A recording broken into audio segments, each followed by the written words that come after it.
কুমিল্লা বুড়িচর আসতে যাইতেছেন ভাই, ভুলেও কেউ আসবেন না। কালকেও এক গ্রুপ ডাকাতে শিকার হয়েছে, আজকে আমরাও নিজেরাও ডাকাতে শিকার হয়েছি। এখানে মানুষ কেউ ভালো না ভাই, যারা ঢাকা থেকে আসবেন কেউ এখানে আসবেন না ভাই। এখানকার মানুষ খুবই খারাপ ভাই। আমরা হেল্প করার জন্য সে অনেক ভিতরে গেছি, মানুষগুলো চিল্লাইতেছে, হাহাকার করতেছে। পরে থেকে ট্রাক নিয়ে আসছে, যেদিন একটা গ্রুপ দাঁড়ায় আছে, তাদেরকে আমরা বলছি প্লিজ ভাই এলাকায় পানি আরো বাড়বে, আপনারা যেমন বলেন বের হয়ে যান। যদি তাদের বলতে পারি, তারপরে তারা আমাদের উপরে হাউমাউ করে চেতে উঠছে। আমরা তাদের পরে দেখি এখান থেকে পাশে থেকে আরো লোক আসতেছে, রাংদাও রুংদাও নিয়ে লাঠি লুটি নিয়ে আসছে ভাই। অলরেডি আমাদের একটা লোককে আটকাও রাখছে ভাই।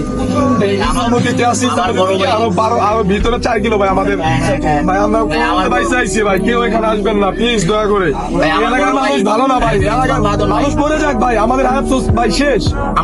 আমরা আসছি উপকার করতে ভাই, আমরা আসছি উপকার করতে। আমাদের যদি পরিস্থিতি হয় তাহলে আমরা কি লাইফ দিয়ে জীবন দিয়ে এখানে তাদের উপকার করতে আসছি। এই এলাকার স্থানীয় লোক এই সব কাজগুলো করতে